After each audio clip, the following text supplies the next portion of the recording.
सूरज चव्हाणच्या लग्नानंतर कुणाचं लग्न गाजलं असेल ना तर ते माझ्या बेस्ट फ्रेंडचं म्हणजेच रागिणीचं. नमस्कार, मी तेजा. तर ही खुशी आहे आमच्या बेस्ट फ्रेंडच्या लग्नाची. सलोनी लेट आल्यामुळे 4च्या एंगेजमेंटला आम्ही पोहोचलो 6 वाजता. त्यामुळे रागिणी तर स्टेजवरूनच शिव्या घालत होती. पण नशीब ॲटलीस्ट लास्ट मुमेंटला तरी आम्हाला एंगेजमेंट अटेंड करायला मिळाली. अँड दिस मुमेंट आय हाय.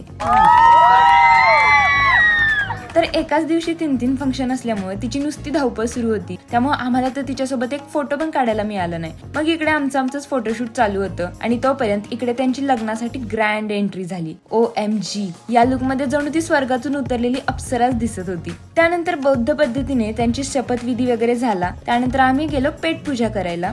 तोपर्यंत इकडे रिसेप्शन सुरू झालं. तिच्यासाठी तिच्या बहिणींनी छान डान्स वगैरे प्रिपेअर केले होते. ते सगळं झाल्यावरती फायनली आम्हाला तिला भेटायचा चान्स मिळाला आणि मग थोडं फोटोशूट वगैरे केलं. पण इथं पण यांच्या गप्पा संपतायत का बघा. त्यानंतर तिच्या मम्मीची भेट घेतली. त्यांच्या चेहऱ्यावर आज वेगळंच समाधान होतं. तिथे आपले फॉलोअर्स पण भेटले, त्यांच्याशी फोटो वगैरे काढले. इकडे बबडीची मस्ती काही संपतच नव्हती. बट आपल्याला व्हिडिओ संपवावा लागणार आहे. बाकी फुल व्हिडिओ मी युट्यूबला अपलोड केलाय, तर तुम्ही नक्की बघा.